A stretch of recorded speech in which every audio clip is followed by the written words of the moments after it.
ഏവരെയും പുതിയ വാർത്തകളിലേക്ക് ഞാൻ സ്വാഗതം ചെയ്യുകയാണ്.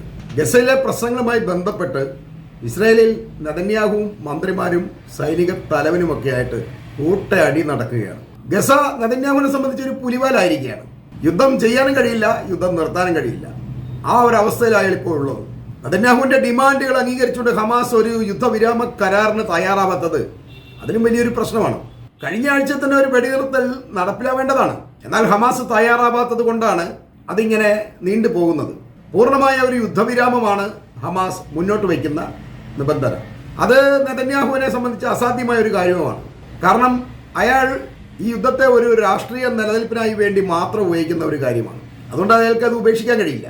നെതന്യാഹുവിന് മേൽ കേസുകളും രാഷ്ട്രീയ പ്രശ്നങ്ങളും ഒക്കെ ഉണ്ടാകുമ്പോൾ ഗസയിലെ ആക്രമണം വർദ്ധിപ്പിച്ചുകൊണ്ട് അതിൽ നിന്നും ശ്രദ്ധ തിരിക്കുകയാണ് അയാൾ സാധാരണ ചെയ്തുകൊണ്ടിരിക്കുന്നത്.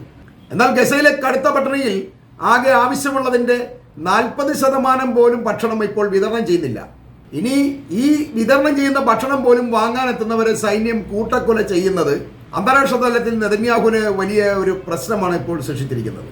ഈ കൊലപാതകങ്ങൾ സൈന്യം മുൻകൂട്ടി നെതന്യാഹുവിനെ സമ്മർദ്ദത്തിലാക്കാൻ വേണ്ടി ചെയ്യുന്നതാണെന്ന ഒരു കുറ്റപ്പെടുത്തലാണ് നെതന്യാഹുവിൽ നിന്നും ഉണ്ടാവുന്നത്.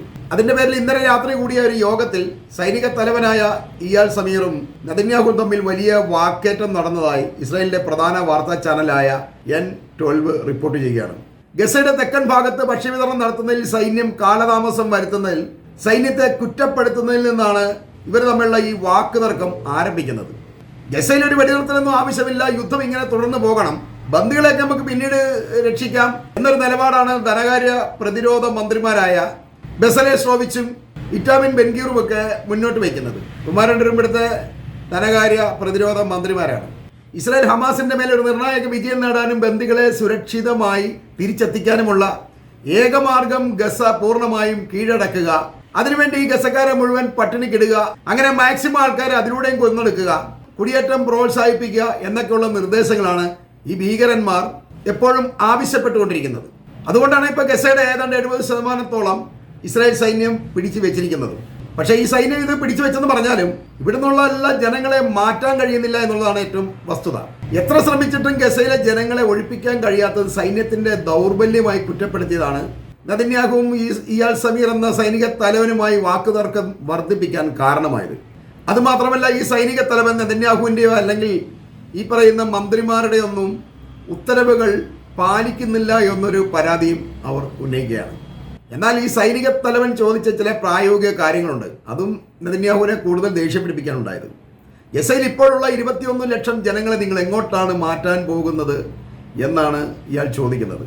അതിനുവേണ്ടി ആദ്യം നിങ്ങളൊരു സ്ഥലം കണ്ടെത്തുക, എന്നിട്ട് നിങ്ങൾ ഇത്തരം ഉദ്യമത്തിന് വേണ്ടി തയ്യാറാവുക. തന്നെയുമല്ല, ഹമാസിനെ പൂർണ്ണമായും ഒഴിവാക്കിക്കൊണ്ട് ഇളകിമറിയുന്ന, അതല്ലെങ്കിൽ ഈ ദേശക്കാരായ ഗസക്കാരെ നിങ്ങളിൽ ആര് ഭരിക്കുമെന്ന് ഈ സൈനിക തലവൻ ചോദിക്കുന്നുണ്ട്. ഇയാൾ പറയുന്നത് യാഥാർത്ഥ്യമാണ്. ഗസ ഇസ്രായേലിന് ഒരിക്കലും ഭരിക്കാൻ കഴിയില്ല എന്നുള്ളതാണ് വാസ്തവം. ഒരു പലസ്തീൻ സർക്കാരിനെ തന്നെ ഗസയെ ഭരിപ്പിക്കാൻ ഏൽപ്പിച്ചു കഴിഞ്ഞാൽ അവിടെ പൂർണ്ണമായും തന്നെ ഇസ്രായേൽ സൈന്യത്തിന്റെ ഒരു സാന്നിധ്യം ഉണ്ടാവണം. അത് ഈ സൈനികർ കൂടുതൽ നഷ്ടപ്പെടാൻ കാരണമാവുകയും ചെയ്യും. ഹമാസോ ഗസക്കാരോ ജൂത പിന്തുണയുള്ള ഒരു സർക്കാർ ഗസയെ ഭരിക്കാൻ അനുവദിക്കില്ല എന്നുള്ളതാണ് സത്യം. അതോടൊപ്പം തന്നെ ഈ സൈനിക തലവൻ ചോദിക്കുന്ന മറ്റൊരു കാര്യമുണ്ട്.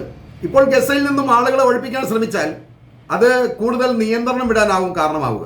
പിന്നീട് അതിന്റെ ഫലമുണ്ടാവുക ഈ ഹമാസുമായിട്ടല്ല, അവിടുത്തെ സാധാരണ ജനങ്ങളുമായിട്ടാവും പിന്നീട് സൈന്യത്തിന് ഏറ്റുമുട്ടേണ്ടി വരിക എന്നതാണ്. അത് വലിയ കൂട്ടക്കൊലയിലേക്കാവും മാറുക.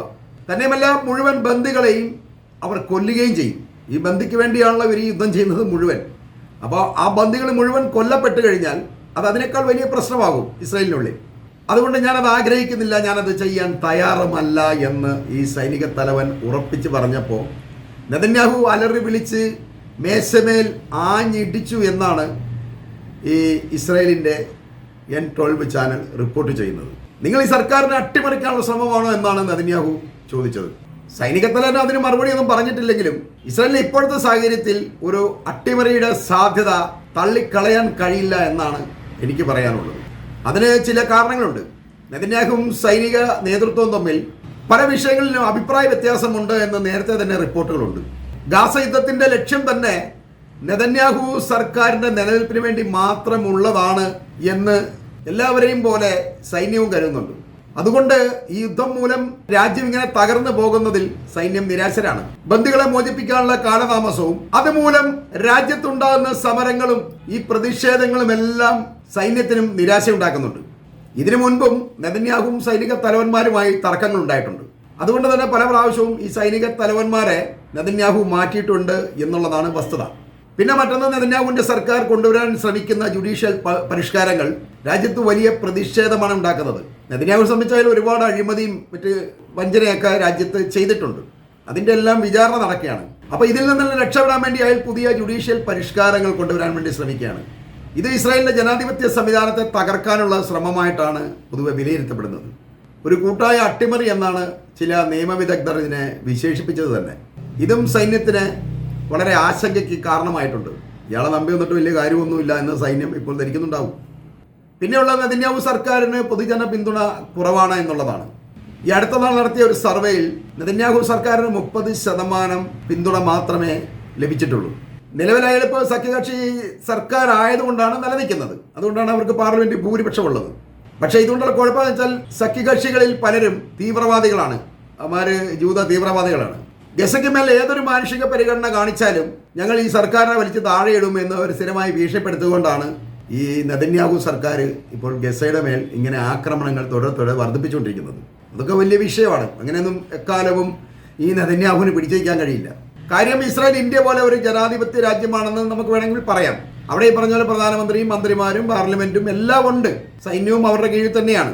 പക്ഷേ ഈ രണ്ട് രാജ്യങ്ങൾ തമ്മിൽ ഒരുപാട് വ്യത്യാസമുണ്ട്.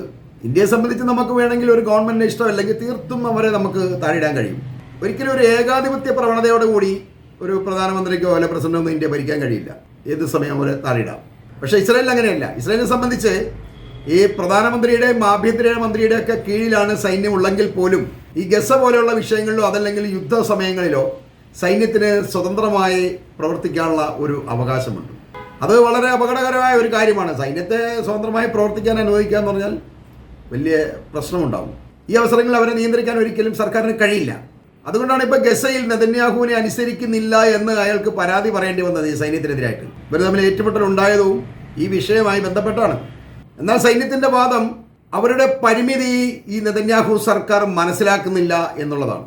ഹമാസുമായിട്ടുള്ള യുദ്ധത്തിൽ സൈനിക ആയുധങ്ങൾ തീർന്നു കഴിഞ്ഞാൽ വീണ്ടും യുദ്ധം തുടരാൻ വേണ്ടി ആയുധങ്ങൾ എത്താനുള്ള ഒരു കാലതാമസത്തിനുള്ളിൽ ഇവർക്കൊരു വെടിനിർത്തൽ ആവശ്യമായി വരികയാണ്. അത് ഇസ്രായേലി സൈന്യത്തെ വളരെയധികം നാണം കെടുത്തുന്നുണ്ട്. തന്നെയുമല്ല, ഇത് സൈനികരുടെ ആത്മവിശ്വാസം കെടുത്താനും അവർ കൂടുതൽ കൊല്ലപ്പെടാനും കാരണമാകുന്നു എന്നാണ് ഈ സൈനിക നേതൃത്വം പറയുന്നത്. അതുമാത്രമല്ല, 2-3 കൊല്ലം യുദ്ധം ചെയ്തിട്ടും എങ്ങും എത്താതെ ഹമാസിനെയോ അതല്ലെങ്കിൽ ഇറാന്റെ മറ്റ് പ്രോക്സി സംഘടനകളുടെ ഭീഷണിയെ ഇല്ലാതാക്കാനോ അവരുമായി ഒരു ഒത്തുതീർപ്പ് ഉണ്ടാക്കാൻ കഴിയാതെ ഇങ്ങനെ അനിശ്ചിതമായി യുദ്ധത്തിൽ തന്നെ ഇസ്രായേലിനെ പെടേണ്ടി വരുന്നത് നേതൃത്വത്തിന്റെ കഴിവുകേടായി ഈ സൈന്യം വിലയിരുത്തുന്നുണ്ട്. ഈ കഴിവുകേട് തുടർന്നാൽ പൊതുജനങ്ങൾ തന്നെ ഒരു പൊതുപണിമുടക്കിന് തയ്യാറാകും എന്ന് വിദഗ്ധർ വിലയിരുത്തുന്നുമുണ്ട്. ഈ പൊതുപണിമുടക്ക് എന്ന് പറയുന്നത് സർക്കാരിനെതിരായുള്ള ഒരു വിപ്ലവമാണ്. ഈജിപ്തിലും ലിബിയയിലും ബംഗ്ലാദേശിൽ പോലും പൊതുജനങ്ങൾ തെരുവിലിറങ്ങിയത് കൊണ്ടാണ് അവിടുത്തെ ഭരണകൂടങ്ങൾ വീഴാൻ കാരണമായതെന്ന് ഓർക്കണം. അതുപോലെ ഒരു ഏകാധിപത്യ പ്രവണതയുള്ള നെതന്യാഹു സർക്കാർ ഒരു സൈനിക അട്ടിമറി നേരിടില്ല എന്ന് നമുക്കാർക്കും ഉറപ്പിച്ച് പറയാൻ കഴിയില്ല എന്ന് പറഞ്ഞുകൊണ്ട് ഞാൻ ഈ വാർത്തകൾ ഇവിടെ അവസാനിപ്പിക്കുകയാണ്.